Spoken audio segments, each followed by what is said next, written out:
LinkedIn Echo Chamber. This is Emma's like Teen Spirit. Today I've got Tristan back with me. Tristan, welcome back. Thanks very much for having me again, John.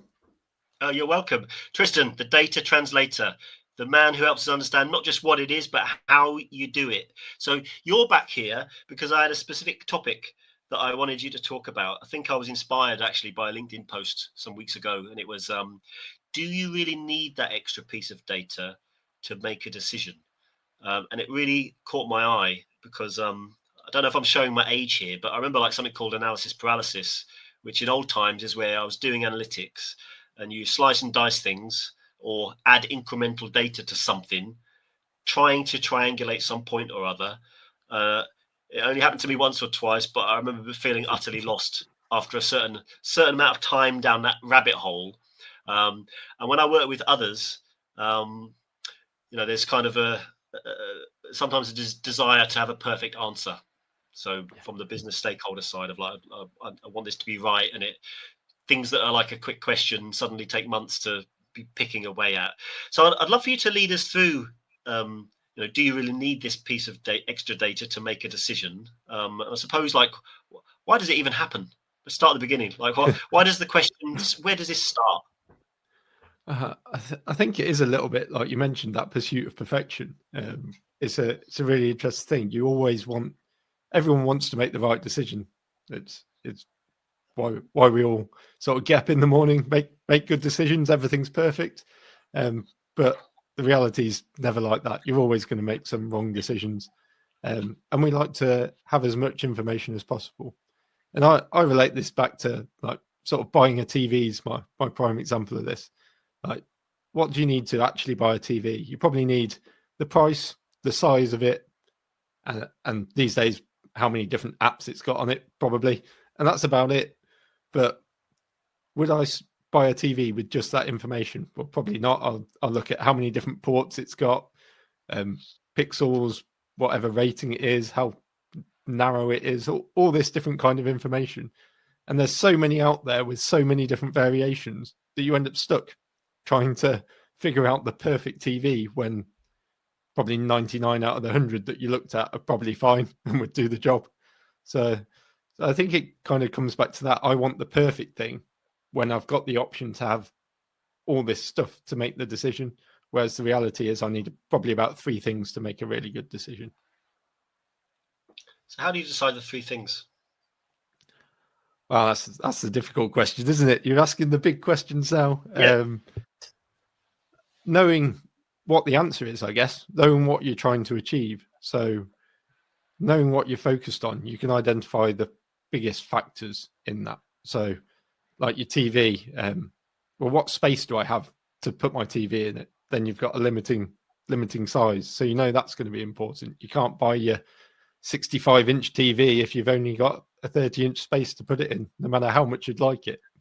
So knowing stuff like that is really important. What are the key things that are going to drive the outcome, and focusing on those?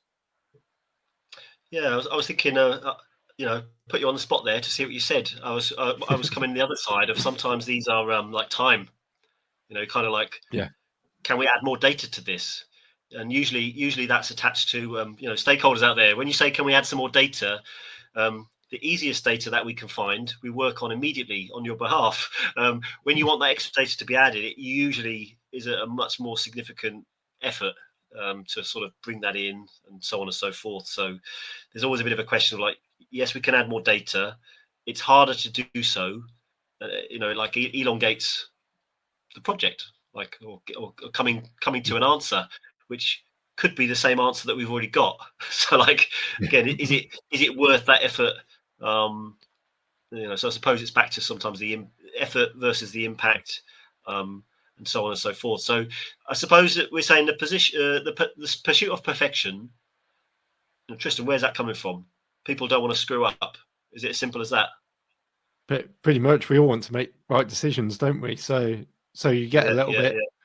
Have I got everything I need? Oh, I could just look at that, and it will give me a bit more confidence in my decision. Or if I've got to then justify my decision to someone else, I can say, well, I've looked at 50 different things. Sounds a bit better than I looked at 3 things and just considered those. So I guess there's a bit of that sort of covering yourself as well, a bit of fear, and ultimately decision making. Kind of, you're accountable once you've made a decision. You're like, I made this decision, it's on me. It's quite a scary thing to say a lot of the time, particularly if you don't have all the information that you'd like. What's the impact of waiting? So, like, say, like, yeah, we'll keep working on this indefinitely, and can try and recruit more and more data to help with this. Like, what are some of the some of the impacts of saying yes to this type of thing?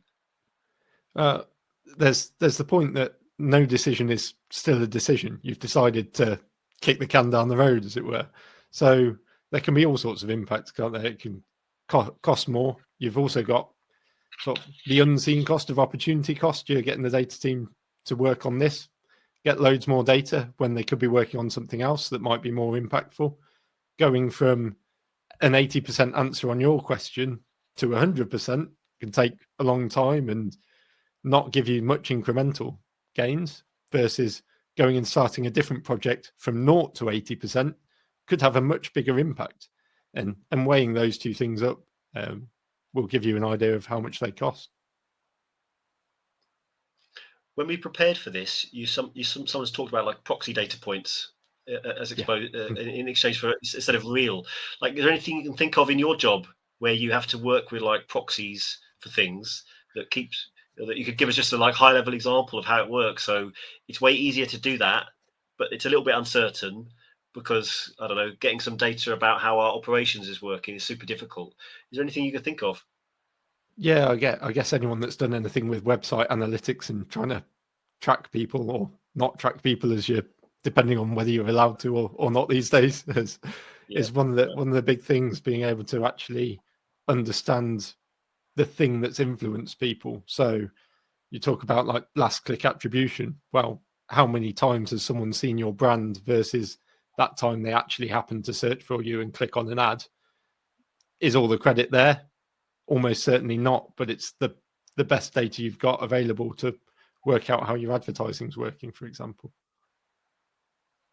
Yeah, it's a good example. Thank you for that. So I'm thinking immediately of like funnels, and usually there's Yeah. like slightly lagged. Sometimes there's lagged data that are like your proxies for a future state. So for businesses where conversion happens over a 30-day time frame, I can't remember what they would be. Like telcos where a contract is taken and there's a 14-day cooling off period, and all these. Sometimes this type of affair where there's something experimental happening or something being studied, and it's like, well, we won't really know the conversions until 3 months later or something crazy like this. There's this tendency to be like, we just can't delay, so we have to use some of these other metrics which are proxies for the future, but of course it doesn't always pan out like that. So people have to become way at ease with the uncertainty. Yeah. And actually, let's focus on this because I'm interested in it, Tristan. So um, I find that I spend a lot of time trying to talk about like how certain am I with this analytics? How sure am I that this is true? So sometimes it's circumstantial, like takes a long time to convert, or sample size was small. There's like the data sides to it. Then there are statistics. So it says, okay, it's not statistically significant yet, but if we roll forward, maybe something will happen. So there's kind of like statistical testing versus just stuff that we're looking at. Have you got any reflections on this type of thing? And I would love to know.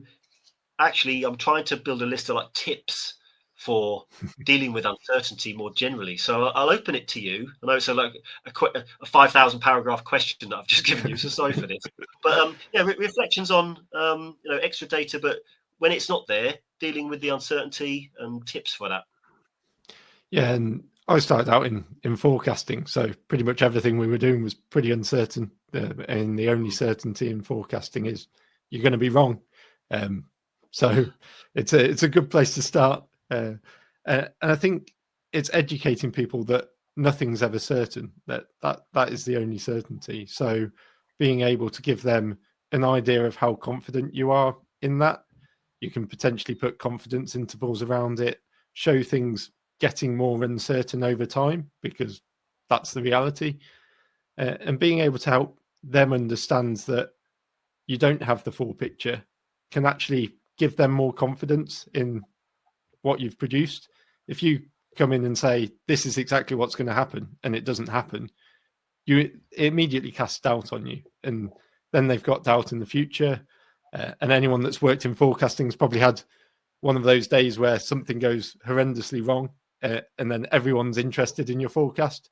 Whereas if it's going reasonably well, no one cares. You kind of end up in the IT problem of no one cares as long as everything's working. As soon as something goes wrong, you're kind of the most popular team in the unpopular way.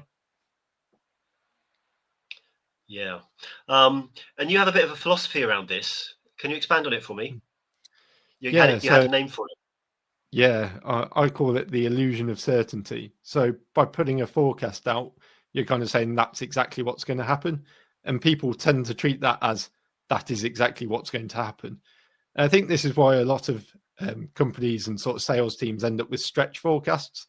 So you put in something overly ambitious because that's where you want to be and what you want to achieve, but it isn't really an accurate forecast. So you end up kind of going through all this rigmarole, forecasting, pushing it really high to give the board something to make them happy and give them some nice numbers to look at, when the reality is your business should be planning a bit more around a realism or having a flex between somewhere in the confidence intervals and being able to plan for that range of scenarios rather than this is the one number I've produced, that's exactly what's going to happen. Got it. So Tristan, thanks for taking us through that, and thanks for all your insights. What I'm kind of taking away is there's the bit at the start of do I need that extra data? So people are trying to increase their certainty, Yeah. but probably at the cost of elongating the project, taking a ton of time. Maybe there's a missed impact. So maybe they didn't roll something out that would have been effective, and there's some upside that they're not quite capturing by delaying. And then there's the other end of the scale of like just the presentation of things. Everyone's so keen for it to be like this is the story. And there's a lot of pressure on everyone in business to be like this is how it is. But using your forecast analogy, like you're wrong more often than you're right. So by practicing at kind of sharing degrees of certainty, caveating, whatever it is, you could probably make a better recommendation, really, because I guess on one hand you're sort of lowering expectations, but what I'm really thinking about is, presenting with uncertainty, and it gives you a chance to say, well, here's where we need to take this to. The decision of how to make it certain is not just analytical. Yeah, it's not just we get more data and we do more analytics. If you take it to here's what we know, there is a degree of uncertainty about it. Business stakeholder, you can choose to accept uncertainty, or you can approve that we acquire more data, slice it this way, do something else. But I'm sensing an opportunity to bring them into the process so that they're kind of participating in where this work is going. That's the part I could see being valuable. Yeah, and it's not just we can go and get more data to solve this problem, right? If you do a forecast and the baseline of your forecast would be acceptable to them, they go, okay, we'll go with that. But if your level of certainty is out and the lower end of it is really unacceptable, well, they can make a decision at that point to try and increase the level of certainty that the baseline will be hit. So you can make business decisions based on that. Whereas if you've just got one line and that's what it's going to be, you might make a different decision based on it. So by bringing them in, they can potentially take action ahead of time as well. And then you can always get more data to make it more certain if you really desire. Tristan, thanks for your insights, though. I really wanted to capture kind of analysis paralysis. Do you need that data? This is something I've really wanted to capture. So thank you for your insights for this. And ladies and gents, this has been ML's Like Team Spirit.